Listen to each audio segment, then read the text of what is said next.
Hi friends. आज हम लोग एनालिसिस करेंगे एचडीएफसी लाइफ इंश्योरेंस कंपनी का। चूँकि एक लाइफ इंश्योरेंस कंपनी, इसको लाइफ इंश्योरेंस कंपनी के हिसाब से देखते हैं और ये अलग हटके है। नॉर्मल स्टॉक की तरह इसका एनालिसिस नहीं किया जाएगा। जो नॉर्मल स्टॉक से हम लोग जिस हिसाब से देखते हैं, आरओसी, आरओई तो डेफिनेटली देखना है इसमें। लेकिन इसके अलावा भी बहुत सारे वैल्यूएशन मैट्रिक्स हैं। पीवी के बाद भी इसमें embedded value, price to embedded value देखना रहता है। तो इस तरह से हम लोग चलिए वन बाय वन एनालिसिस करते हैं, देखते हैं कि HDFC bank, HDFC life insurance कहाँ पर खड़ी है और इसके हिसाब से कैसे लेना चाहिए। जो भी हो, आगे का सिचुएशन देखते हैं। और ये कोई रिकमेंडेशन नहीं है, बट ये एजुकेशन पर्पज से वीडियो है। तो इस वीडियो को लाइक करें, कमेंट्स करें और शेयर करें। और इस तरह से इंश्योरेंस कंपनी और बैंकिंग रिलेटेड कंपनी का एक सेशन हमने चालू किया, जिसमें हम लोग ने 4-5 फंडामेंटल एनालिसिस करेंगे स्टॉक्स का, और उसके की पॉइंट्स पैरामीटर को चेकलिस्ट पॉइंट भी हमने बना करके डाला है। तो उसको भी आप एनालाइज करते हैं। चलिए फ्रेंड्स, शुरू करते हैं। तो सबसे पहला पॉइंट देख सकते हैं, एचडीएफसी किस प्राइस पर ट्रेड कर रहा है। एचडीएफसी लाइफ इंश्योरेंस आपको 713 रुपये पर ट्रेड कर रहा है, जो कि कल के लास्ट ट्रेडिंग सेशनों में 9 रुपये की गिरावट इसमें देखने को मिली है। तो अभी ये स्टॉक का मार्केट कैप करीब 1,55,712 करोड़ का है, और जो कि 84 के मल्टीपल पी पे चल रहा है। तो पी के हिसाब से देख रहे हैं, थोड़ा महंगा दिख रहा है। चूंकि फिर बोलूंगा ये लाइफ इंश्योरेंस है, तो लाइफ इंश्योरेंस से एक पी के कंपेरिजन कीजिएगा। ये 20 का 25 का पी इसमें नहीं मिलेगा। तो एक्चुअली देखेंगे तो लाइफ इंश्योरेंस के पी करीब आपको 50-70 के पार मिलेगा। तो इस हिसाब से देखेंगे तो, और ये मार्केट कैप के हिसाब से देखिए 1,53,000 से 1,53,000 मार्केट कैप याद रखिएगा, चूंकि इमीडिएट वैल्यू मुझे निकालना है तो ये इसकी जरूरत पड़ेगी। नेक्स्ट पॉइंट पे आइए। नेक्स्ट पॉइंट, इसका बिजनेस देखिए। Life insurance company HDFC life के हिसाब से है ये। इनका नेटवर्क स्ट्रांग है, सभी है कुछ। अब इनका प्राइस पोजीशन क्या चल रहा है, प्राइस पोजीशन इनका लो और हाई का पोजीशन क्या है। 511 रुपये का लो चल रहा है और 761 रुपये का हाई चल रहा है, जो कि अभी हाई के नियरेस्ट है। क्वार्टर रिजल्ट आ चुके हैं 10 से 15 दिन पहले ही। उसके बाद का ये वीडियो है, जाके हम टेक्निकली फंडामेंटल दोनों पॉइंट को ऐड करते ही पोजीशन निकालेंगे। तो टेक्निकल पोजीशन थोड़ा सा रिव्यू करेंगे कि जो टेक्निकल पोजीशन करीब 750 के आसपास का जो बनता है हाई, ये हाई के आसपास खड़ी है, नीचे से घूम के जा चुकी है। तो ये पोजीशन इसको तोड़ता हुआ दिख सकता है। तोड़ेगा नहीं तोड़ेगा, ये सिचुएशन और मार्केट बताएगा। तोड़ता हुआ दिख सकता है, तो फंडामेंटल एनालिसिस करेंगे क्या इसमें पोटेंशियल आ रहा है उस हिसाब से कि नहीं। इस स्टॉक का अगर रिटर्न वाइज अगर कैलकुलेट करें, परफॉर्मेंस क्या कर रही है। 1 साल में 32% का रिटर्न ये दे चुकी है, 3 साल में 26% का रिटर्न दे चुकी है, 5 सालों में देखेंगे तो 37% का रिटर्न दे चुकी है, और 10 सालों में करीब करीब रिटर्न का एनालिसिस इसमें नहीं दे रहा है। ठीक है, तो 5 साल की बात करें, 37% का रिटर्न गया है। और ये रिसेंट 6 महीना में इन्होंने क्या किया है, 6 महीने के अंदर ये पॉजिटिव रिटर्न में तो बैठा, चूंकि मार्केट बहुत गिरी है। 1 महीने के अंतर्गत देखेंगे 4% का रिटर्न दिया, तो 1 महीना में 4% ये स्टॉक चला है। तो परफॉर्मेंस पोजीशन चला गया कि स्टॉक में मोमेंटम है या नहीं, इससे आपको पता चल गया। वैल्यूएशन पॉइंट देख लीजिए। स्टॉक का पी अभी आपका करीब करीब 84, 83, 84 के आसपास चल रहा है। और जो कि अगर पी का पोजीशन देखेंगे, हाई प्राइस के अकॉर्डिंग 88 का पी था, तो पी के हिसाब से तो अभी हाई हाई प्राइस के आसपास देखेंगे तो हाई लगने वाला है, लेकिन पी अभी slow down side that the नीचे। तो पी क्या दिख रहा है कि नीचे नीचे की तरफ जाता हुआ दिख रहा है पी।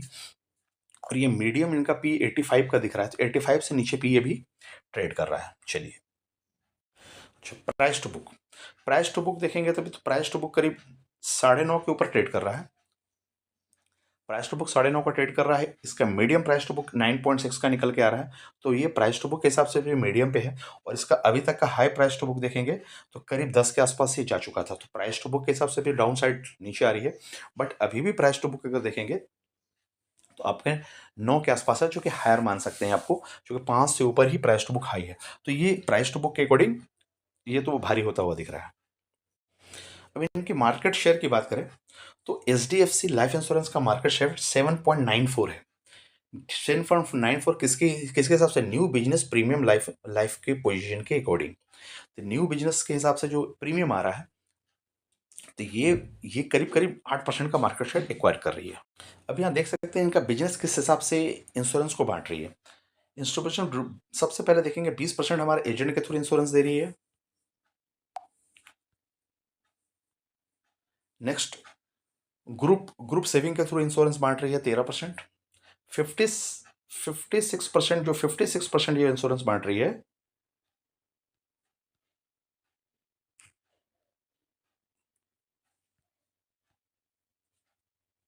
56 का ब्रोकर के थ्रू ये इंश्योरेंस बांट रही है। नेक्स्ट पॉइंट है इंश्योरेंस बांट रही है। इंश्योरेंस का सबसे पहला होता है कि लाइफ इंश्योरेंस का पैसा बहुत सारा आता है, बहुत सारा पैसा आपका इंश्योरेंस प्रीमियम के थ्रू जमा होता है और वो इन्वेस्टमेंट करती है। तो पैसा इनका कहाँ कहाँ पार कर रही है, पैसा जहां से वो रिटर्न कमा करके at the time of the claim के समय आप लोगों को दे रही है। तो सबसे पहला पॉइंट देखें तो गवर्नमेंट बॉन्ड में ये पैसा बांट रही है। गवर्नमेंट बॉन्ड एंड ट्रेजरी में आपका 5.3% पैसा ये पार्क कर रही है। देन 14% ये अदर में रख रही है, 12% इन्वेस्टमेंट कर रही है एंड सोशल सिक्योरिटी पे एंड इंफ्रास्ट्रक्चर पे 12% 12% कर रही है, इक्विटी पे 7% कर रही है, और गवर्नमेंट सिक्योरिटी पे बोल सकते हैं 53% कर रही है आई थिंक। और वैल्यूएशन मैट्रिक्स की बात करें तो इम्वेडेड वैल्यू एक बहुत वैल्यूएशन पैरामीटर है जो इम्वेडेड वैल्यू निकालते हैं। इम्वेडेड वैल्यू को प्राइस टू इम्वेडेड वैल्यू हमारा 2 के नीचे होना चाहिए, जैसा कि हमने बताया था फंडामेंटल एनालिसिस में। तो ये देखिए 55,000 का करीब करीब इनका आ रहा है, 55,423 करोड़ का इम्वेडेड वैल्यू आ रहा है। तो हमारा मार्केट कैप करीब 1,55,000 के आसपास चल रहा है। तो उसके हिसाब से देखें तो 3 टाइम्स हो गया, तो 2 से ऊपर है तो थोड़ा ये महंगा दिख रहा है। पी के हिसाब से महंगा दिख रहा है, पी नीचे तो आ रहा है बट महंगा दिख रहा है। वैल्यूएशन हिसाब से थोड़ा सा महंगा है। अब परफॉर्मेंस देखेंगे, वैल्यू ऑफ न्यू बिजनेस कितना है। वैल्यू ऑफ न्यू बिजनेस के हिसाब से जो प्रीमियम आती है एक सालों में, न्यू बिजनेस का प्रीमियम एक साल मतलब इनिशियली प्रीमियम जो जमा होती है वो 25-20% से ऊपर ग्रो होनी चाहिए। तो एच डी एफ सी के केस में क्या है, 25%, 25.6% राइट नाउ भी चल रहा है। तो इनके हिसाब से ग्रोथ रेट ठीक है, 20 से ऊपर है। तो value of new business. Management expense ratio, management expense ratio means that आपके जो खर्चे हैं, स्टाफिंग कॉस्ट है, अदर सर्विसेज चार्जेस है, सभी को काट के जो मैनेजमेंट को एक्सपेंस करने के लिए इंश्योरेंस बेचने के लिए जो खर्चे आ रहे हैं वो कितने निकल के आ रहे हैं, वो देखेंगे। 20% है, वो भी 20% से नीचे होना चाहिए इन जनरल केसेस में। यहाँ भी देखिए कि 20% से बहुत नीचे था, अभी इनका पी जैसे बढ़ा है, मार्केट जैसे बढ़ा है, ये ऊपर जा करके अभी ये नीचे आता हुआ दिख रहा है। पी भी नीचे आ रहा है, इन्वेस्टमेंट भी नीचे आ रहा है, यानी कहीं ना कहीं इसकी सेल नीचे आ रही है, जिसके कारण इनका जो पोजीशन है नीचे आ रहा है। एक्चुअली ये नीचे दिखाना ये शो करता है कि एफिशिएंसी बढ़ रही है। तो लेकिन अभी हम देख रहे थे कि पी भी नीचे आ रहा है और एम्बेडेड वैल्यू भी इनका हाई है। और क्या हो रहा है इस केस में, आपका मार्जिन जो है, एक्सपेंस रेशियो, खर्चा खर्चा का टोटल कॉस्टिंग देखा जाए 20% से नीचे आता हुआ दिख रहा है। नेक्स्ट इंपॉर्टेंट में क्या है, परसिस्टेंसी रेशियो। परसिस्टेंसी रेशियो कितना आ रहा है, 61 मंथ का। 61 मंथ का हमने क्या बताया था, 60 के ऊपर होनी चाहिए। अब ये देखिए 60 के नीचे है। परसिस्टेंसी रेशियो क्या है कि आपका 5 साल 1 महीना यानी 61 मंथ के अंतर्गत आपके कितने प्रीमियम कंटिन्यू दे रहे हैं, 61 तक मंथ का एनालिसिस कर रहे हैं। तो देखिए 60% लोग के आसपास दे रहे हैं, जो कि 57 दे रहे हैं, थोड़ा सा नीचे आ रहा है, पहले के हिसाब से ये नीचे है। तो अब यहाँ से ग्रो करके ये भी थोड़ी थोड़ी नीचे जाता हुआ दिख रहा है। दूसरा main important parameter persistency value में ही 11 मंथ का हम लोग 13 मंथ का परसिस्टेंसी निकालते हैं। 13 मंथ मतलब 1 साल 1 महीने के अंदर कितने लोग प्रीमियम कंटिन्यू दे रहे हैं, छोड़ा तो नहीं है, उसमें कितने लोग दे रहे हैं। तो उसमें 100 लोगों का एनालिसिस करें, जितनी प्रीमियम आ रही है तो उसमें 80% लोग से ऊपर देते हैं, तो हमारा ग्रोथ रेट अच्छा समझा जाता है। तो एच डी एफ सी के केस में देखिए ज़बरदस्ती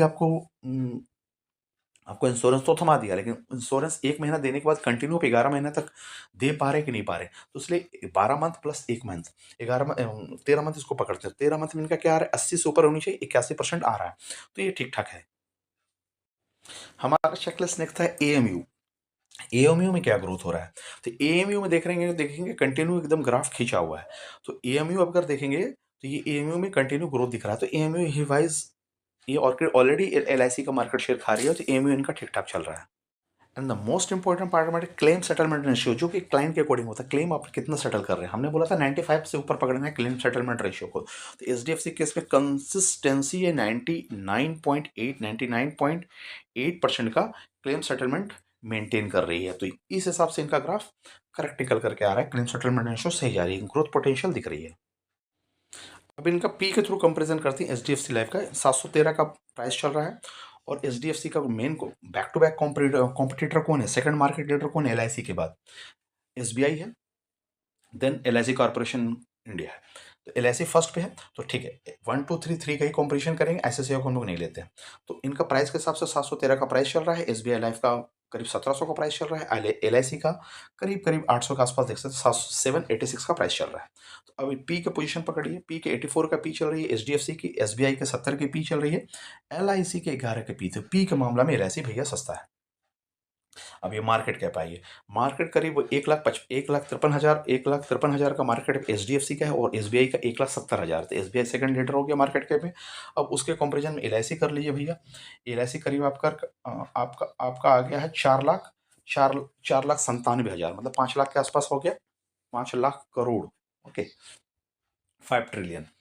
तो इनका इनका मार्केट कैप इस हिसाब से हो गया। मार्केट कैप के हिसाब से लीडर, तो अगर ये देखा जाए तो एसबीआई के बाद लीड कर रही है लाइफ इंश्योरेंस। एलआईसी के बाद लीड कौन कर रही है? एसबीआई। एसबीआई को कौन काटने जाएगा? एचडीएफसी। तो एचडीएफसी ऊपर अगर आएगा तो एचडीएफसी मार्केट शेयर पकड़ेगा। नेक्स्ट पॉइंट देख लीजिए इनका प्रमोटर होल्डिंग। एचडीएफसी की प्रमोटर होल्डिंग 50 की है, एसबीआई लाइफ की 55 की है, एंड एलआईसी के प्रमोटर होल्डिंग दे सकते हैं 96% है। तो 96% अभी तक प्रमोटर होल्डिंग एलआईसी के पास, गवर्नमेंट के पास है। अच्छा, वन ईयर एंडेड सेल की बात करें तो एच डी एफ सी का सेल्स 16% का रहा है, एस बी आई का सेल्स देखिए गिरा है 5% से, और एल आई सी का सेल्स भी गिरा है 8% के हिसाब से। आर ओ सी देख सकते हैं 10 का है, 14 का है, और एल आई सी का 63 का आर ओ सी ई है। आर ओ ई की बात करें, R O E H D F C 11 का निकाल रही है, एस बी आई 13 का निकाल रही है, और वहीं एल आई सी देखिए 63 का आर ओ ई निकाल। आर ओ ई के मामला में कम है, और पी आर ओ ई ज़्यादा है, पी कम है। तो लाइफ इंश्योरेंस यहाँ से तो बढ़िया दिख रहा है। आगे पैरामीटर मैट्रिक्स में इसको कंपैरिजन करके एल आई सी को देखना पड़ेगा। नेक्स्ट वीडियो हमारी एल आई सी पे होने वाली। तो फ्रेंड, इस तरीके से आप लाइफ इंश्योरेंस कंपनियों का एनालिसिस कर सकते हैं। फंडामेंटल और टेक्निकल पोजीशन हमने दोनों ही बताया, और इस हिसाब से ये 10 से 12 मिनट का वीडियो थोड़ा सा पेशेंसली देखना पड़ेगा, स्टडी करनी है। और इसका डीप एनालिसिस बोला जाए तो 15 मिनट से ऊपर कम से कम लगेगा। तो अगर आप लोग का डीप एनालिसिस 15 मिनट के ऊपर के वीडियो देखने के लिए पेशेंस है तो आप कमेंट कीजिए, उस हिसाब से हम लोग वीडियो बनाएंगे। चलिए फ्रेंड्स, शुरू कर नेक्स्ट वीडियो में मिलते हैं। Okay, bye bye.